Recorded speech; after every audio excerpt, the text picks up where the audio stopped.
Hello students, welcome to my channel WiFi to LiFi. मैं शिवा सिंह और आज का जो टॉपिक है वो है graphical method of solutions of a pair of linear equation. यानी जो चैप्टर नंबर 3 है, pairs of linear equation in two variable, उसका जो इंट्रोडक्शन था वो हमने डिस्कस किया था पिछले वीडियोज़ में। उसमें था क्या कि हम पहले लीनियर इक्वेशन क्या होते हैं टू वेरिएबल उसको समझ लिया था। उसमें हमने डिस्कस किया था कि अलग अलग मेथड से हम एक्स और वाई की वैल्यू और नंबर ऑफ़ सॉल्यूशन फाइंड करते हैं। तो उसी के आगे के टॉपिक है ग्राफिकल मेथड। यानी कोई भी हमको लीनियर इक्वेशन दिया रहेगा, ठीक है, उसको हम ग्राफिकल मेथड से कैसे वैल्यू फाइंड करेंगे। मेथड बहुत सारे हैं। इसके बाद से आपको एलिमिनेशन मेथड पढ़ने को मिलेगा, सब्स्टिट्यूशन मेथड पढ़ने को मिलेगा और क्रॉस मल्टीप्लिकेशन मेथड भी मिलेगा। तो उसको बाद में डिस्कस करेंगे। पहले हम इस वीडियो में डिस्कस करते हैं ग्राफिकल मेथड। तो वीडियो स्टार्ट करने से पहले मैं आपसे रिक्वेस्ट करूंगा कि यदि आप चैनल पर नए हैं तो आप चैनल को सब्सक्राइब कर लीजिए, बेल आइकन को भी हिट कर लीजिए। यदि पहले से आपने कर रखा है तो थैंक यू सो मच। तो स्टार्ट करते हैं ग्राफिकल मेथड। तो ग्राफिकल मेथड के लिए सबसे ज़रूरी है कि आपको एक टेबल को अपने दिमाग में रखना पड़ेगा। मैं आपको टेबल दिखा देता हूँ डायरेक्टली बुक से। ये आपको आपकी बुक में मिल जाएगा। टेबल 3.4 है। जैसे दिया हुआ है इसमें कि पेयर्स ऑफ लाइंस दिया हुआ है, ठीक है ना। पहले देखते हैं कि दो लीनियर इक्वेशन आपको दिख रहा है, x - 2y = 0 and 3x + 4y - 20 = 0। दो ये लीनियर इक्वेशन आपको दिए हुए हैं, ठीक है। यदि आपको इसके कोफिशिएंट से, ये आपको कोफिशिएंट है, ठीक है ना, यदि इसका रेशियो यानी यहाँ पे जो होगा, ये जो पहला आपको दिख रहा है x, तो x से मल्टीप्लाई कोई नंबर होगा तो ये क्या होगा, a1 होगा, a2, ठीक है, और ये क्या हो, b1, और ये क्या हो जाएगा, a2 b2, ठीक है ना। तो इस ऐसे रिलेशन में इसको हम बता दे रहे हैं। जैसे आपको मैं करके दिखा दे रहा हूँ एक ठो। जैसे आपको दिख रहा है कि x - 2y = 0 था और दूसरा जो इक्वेशन था वो 3x + 4y - 20। ये दो आपको इक्वेशन दिख रहे होंगे। तो यहाँ पे जो सब्स्टिट्यूशन होगा तो ये आपका a1 होगा, ये 2 क्या है, b1 की जगह पे है, ठीक है ना। और यहाँ पे ये जो 3 है वो a2 की जगह पे है, और ये जो 4 दिख रहा है वो आपका किस जगह पे है, b2 की जगह पे, और ये आपका क्या हो जाएगा, c2 हो जाएगा। और यहाँ पे +0 तो लिखा जा सकता है, तो +0 किस जगह पे होगा, c1 पे होगा। मैं आपको प्लेस बस बता दिया हूँ कि जो ये मल्टीप्लिकेशन यानी जनरल किस फॉर्म में होगा, मैं आपको दिखा दे रहा हूँ। a1x + b1y + c1 = 0 पहला इक्वेशन, और दूसरा इक्वेशन है वो a2x + b2y + c2 = 0। तो a1 a2 क्या इस टेबल में कहाँ कौन सा रिप्रेजेंट कर रहा है, इससे आप इस इक्वेशन से आइडिया लगा सकते हैं, ठीक है। तो अब आते हैं, यदि उसके इक्वेशन में, इस इक्वेशन में लीनियर इक्वेशन जो टू वेरिएबल में दिख रहा है आपको, यदि a1 और a2 का रेशियो, यहाँ से a1 क्या आ जाएगा, 1 आ जाएगा, ठीक है, यहाँ से देखिए, और a2 क्या है, ये 3 है, यहाँ से आपका रिलेशन ये आ जाएगा। तो यदि इन दोनों का रेशियो ये है और b1 b2 का रेशियो ये है और c1 c2 का रेशियो ये है, यदि इस रेशियो के जो कोफिशिएंट के रेशियो हैं उनमें अगर कंपेयर किया जाए रेशियो को, और a1/a2 is not equal to b1/b2 अगर यदि आता है, तो होगा क्या, ग्राफिकल रिप्रेजेंटेशन जो होगा वो इंटरसेक्टिंग लाइन होगा।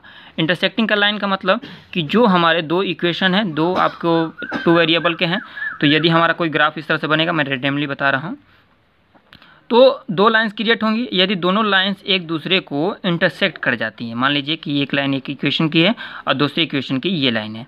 हमने क्लास 9 में पढ़ा हुआ था कि एक इक्वेशन होता है वो एक लाइन को रिप्रेजेंट करता है। तो जैसे ये इक्वेशन की एक लाइन होगी, दूसरी इक्वेशन की ये लाइन अगर इंटरसेक्ट करता है एक पॉइंट पे, तो इसी को क्या बोलेंगे, इंटरसेक्टिंग लाइन, ठीक है ना। यदि ये लाइन इंटरसेक्ट कर जाएगी तो हमारा जो नंबर ऑफ सॉल्यूशन होगा वो क्या होगा, एग्जैक्टली 1 सॉल्यूशन और अ यूनिक सॉल्यूशन। ऐसा क्यों, क्योंकि इंटरसेक्टिंग लाइन क्या होगा, कोई भी दो लाइन मैक्सिमम कितने बार इंटरसेक्ट करती हैं, 1 टाइम इंटरसेक्ट कर सकती हैं, एक दूसरे को काट सकती हैं। तो उसी को क्या होगा, अगर एक जगह काटेगी तो एग्जैक्टली 1 सॉल्यूशन ही फाइंड होगा। यदि कुछ कंडीशन ऐसी आ जाती है, जो दूसरा पॉइंट, यानी दूसरा पॉइंट जो होगा, कोई भी आपको रेंडमली इक्वेशन दिया, आपको क्वेश्चन में अलग अलग दिया रहेगा, एक इसने गिवन लेकर ले लिया है, ठीक है, समझाने के लिए। तो यदि इसको कंपेयर किया जाए, ये रेशियो बनाने आपको आ गया होगा, यहाँ से a1 a2 b1 b2 c1 c2 सब निकाल सकते हैं, ठीक है ना। तो जैसे ही उसका रेशियो बना लिए हम, ठीक है, यदि उन लोगों को कंपेयर किया जाए और हम देखते हैं कि A1 A2 का जो रेशियो है वो B1 B2 के इक्वल हो गया और B1 B2 भी C1 C2, यानी तीनों क्या हो गए, तीनों रेशियो एक दूसरे के इक्वल हो गए। तो जैसे ये दोनों एक दूसरे के इक्वल हो जाएंगे तीनों, तो जो हमारा ग्राफिकल रिप्रेजेंटेशन आएगा वो क्या आएगा, कॉन्साइंड लाइन्स आएगा। कॉन्साइंड लाइन्स का मतलब कि एक लाइन दूसरे के ऊपर कवर करेगी, कुछ इस तरह से। एक ये मान लेते हैं कि ये एक लाइन है और इसी के ऊपर से एक और लाइन चली जाए तो क्या बोलेंगे हम, कॉन्साइंड लाइन बोलेंगे। ठीक है, तो कॉन्साइंड लाइन आपको दिख रहा होगा कि एक लाइन दूसरे के ऊपर है, यानी यहाँ पे इंटरसेक्शन पॉइंट जो है बहुत ज़्यादा है, बहुत ज़्यादा है, तो नंबर ऑफ सॉल्यूशन में क्या होंगे, इन्फिनेटली मेनी सॉल्यूशन, यानी नंबर ऑफ सॉल्यूशन क्या बनेगा, बहुत ज़्यादा बनेगा। अब तीसरा जो पॉइंट है आपको दिख रहा होगा कि एक तीसरा जो हमको दिख रहा है, इसमें क्या है कि यदि इसको भी जो A1 A2 B1 B2 C1 C2 यदि निकाल लिया जाए, ठीक है ना, और उसका रेशियो बना लेते हैं। कैसे निकाला जाता है मैंने यहाँ पर भी डिस्कस किया है, उसी तरह लगाना है यहाँ पे। तो जैसे इसका सभी का रेशियो को यदि कंपेयर करते हैं और हमको दिखता है कि A1 A2 is equal to B1 B2 मिल जाता है, ठीक है ना, बट C जो होगा वो इन दोनों की इक्वल नहीं होगा। ये दोनों क्या होंगे, एक दूसरे इक्वल हैं, बट जो थर्ड दिख रहा है C1 C2 C1 by C2 ये क्या होगा, इन सबसे अलग होगा। इसका मतलब क्या होगा कि दो इक्वल हो गए, यानी पैरेलल लाइंस बनेगी। और पैरेलल लाइंस आप जानते हैं, ठीक है ना, ये पैरेलल लाइंस हो गई। तो पैरेलल लाइंस कभी एक दूसरे को इंटरसेक्ट नहीं करती हैं। जब तक इंटरसेक्ट नहीं करेंगी तो नंबर ऑफ सॉल्यूशन क्या होगा, 0 हो जाएगा। तो हमने क्या देखा कि किसी भी linear equation in two variable में मैक्सिमम 3 टाइप्स ऑफ सॉल्यूशन हो सकते हैं। यदि वो लाइन इंटरसेक्टिंग लाइन क्रिएट करते हैं तो 1 सॉल्यूशन क्रिएट होगा, या यूनिक सॉल्यूशन भी कह सकते हैं। यदि वो कॉन्स्टेंट लाइन क्रिएट करते हैं तो इन्फिनेटली मेनी सॉल्यूशन हो जाएगा। और यदि पैरेलल लाइंस क्रिएट होती है तो कोई भी सॉल्यूशन नहीं बनेगा। आपको ग्राफिकल मेथड से कैसे सॉल्व करना होगा, आपको कोई सॉल्यूशन, कोई linear equation in two variable, दो इक्वेशन दी जाएगी और उस इक्वेशन में आपको कहा जाएगा कि आप इसे यूनिक सॉल्यूशन प्रूफ करके दिखाइए। तो क्या करेंगे, उससे हम जैसे क्लास 9th में इसका वैल्यू निकाल के सॉल्व करते थे, सॉल्व करेंगे, ग्राफ के ऊपर ड्रॉ करेंगे। यदि इंटरसेक्टिंग लाइन आती है तभी इस यूनिक सॉल्यूशन बनेगा। यदि कॉन्स्टेंट लाइन आ गया तो आप कहोगे कि यूनिक सॉल्यूशन नहीं बनेगा। पैरेलल आ गया तो नो सॉल्यूशन, ये यूनिक सॉल्यूशन नहीं बनेगा। तो आपको फाइंड करना है ग्राफ के ऊपर। ठीक है, मैं एक एग्जांपल भी आपको दिखा देता हूँ। जैसे ये आपको दिख रहा होगा, ठीक है, बुक का ही एग्जाम्पल है। Check whether the pair of solution, यहाँ पे इक्वेशन दिया हुआ है, दो इक्वेशन, इस कॉन्सिस्टेंट है कि नहीं। कॉन्सिस्टेंट दिखा हुआ है, कॉन्सिस्टेंट तभी होगा जब, थोड़ा सा दूसरे लैंग्वेज में लिख दिया है, कॉन्स्टेंट का मतलब कि जब आपका इंटरसेक्टिंग लाइन क्रिएट होगा, ठीक है, इंटरसेक्टिंग लाइन क्रिएट होगा तभी क्या होगा आपका कॉन्स्टेंट, इसे कहेंगे। तो इसको सॉल्व करते हैं। सॉल्व करने के लिए क्या किया हमने, फर्स्ट इक्वेशन को y में कन्वर्ट कर दिया, ठीक है, y तो 6 ये जाएगा तो प्लस x है तो यहाँ पे जाएगा तो -x हो जाएगा और 3 डिवाइड कर, यानी ये इक्वेशन आपको बन जाएगा।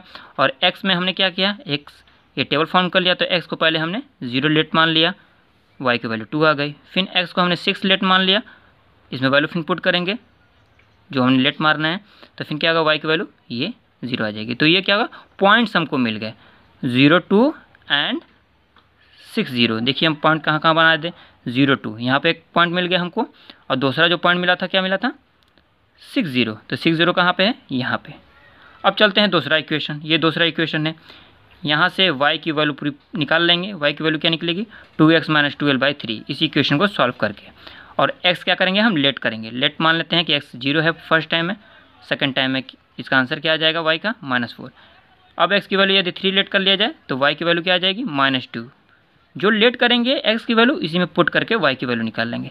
तो ये दोनों भी क्या मिल गया हमको, पॉइंट मिल गया, 0, -4। देखते हैं 0, -4 कहाँ है, 0, -4 ये पॉइंट हो गया, ठीक है। और 3 और -2, 3 और -2, 3 और -2 कहाँ मिलेगा हमको, ये वाला पॉइंट आपको दिख रहा होगा, 3 - 2, 3 हो गया और -2 हो गया। तो ये जो इक्वेशन था वो फर्स्ट इक्वेशन का था इसका। तो हम इससे जो पॉइंट बने हैं, ये वाला पॉइंट बना है आपका और ये वाला पॉइंट, तो हमने एक लाइन ड्रॉ करा दी। ये फर्स्ट इक्वेशन से है, ठीक है ना, फर्स्ट इक्वेशन से है। ये क्या है, सेकेंड इक्वेशन का टेबल है, तो इससे 2 पॉइंट मिले, ये वाला पॉइंट और ये वाला पॉइंट। तो दोनों पॉइंट को हमने क्या किया, ज्वाइन करा दिया। तो ज्वाइन किया तो हमको क्या मिला कि ये दोनों लाइन एक जगह इंटरसेक्ट कर रही हैं, एक जगह इंटरसेक्ट कर रही हैं। इसका मतलब कितना सॉल्यूशन बनेगा, एग्जैक्टली 1 सॉल्यूशन। इंटरसेक्टिंग लाइन अगर क्रिएट होती है तो हमने ग्राफ में देख लिया कि क्या क्रिएट हो रहा है, इंटरसेक्टिंग लाइन का। तो इसका मतलब कि ये है क्या, कॉन्सिस्टेंट इक्वेशन को फॉलो करेगा। तो इसी तरह आप एक और इक्वेशन अगर दे दिया जाए और एग्जैक्टली ये इंटरसेक्टिव लाइन ना बने, कॉन्साइन लाइन बने, तो आप समझ जाएंगे इन्फिनिटली मेनी सॉल्यूशन हो जाएगा। यदि कोई मान लेते हैं कि कोई ग्राफ हमको मिल जाता है, कोई इक्वेशन, और उसको जब सॉल्व करते हैं इस टेबल जैसे, तो होगा क्या कि यदि वो मान लेते हैं कि इस ग्राफ पे ऐसे और ऐसी लाइन चली जाती हैं, यानी क्या होगी, दोनों लाइन पैरेलल हो गई, ये लाइन ये और ये लाइन पैरेलल, तो नो सॉल्यूशन क्रिएट हो जाएगा। ठीक है, तो बस आपको करना क्या है, इस टेबल को दिमाग में रखना है और आप इक्वेशन को देख के बता सकते हैं कि ये किस तरह का सॉल्यूशन बनेगा, बट आपको प्रूफ करने को आएगा कि यदि ये इस तरह का सॉल्यूशन होगा तो कैसे होगा। इक्वेशन दी रहेगी, आपको बस क्या करना है कि उसको ग्राफ के ऊपर टेबल जैसे बना के और उसका पॉइंट निकाल के सॉल्व करना है। लाइन जैसी बनेगी आप इस टेबल से मैच कर लेंगे कि किस तरह का सॉल्यूशन क्रिएट होगा। आई होप ये वीडियो आपको पसंद आया होगा। अपने फ्रेंड सर्कल में इसको शेयर कीजिए, लाइक कीजिए, कमेंट कीजिए और सब्सक्राइब करना ना भूलें। Thanks for watching.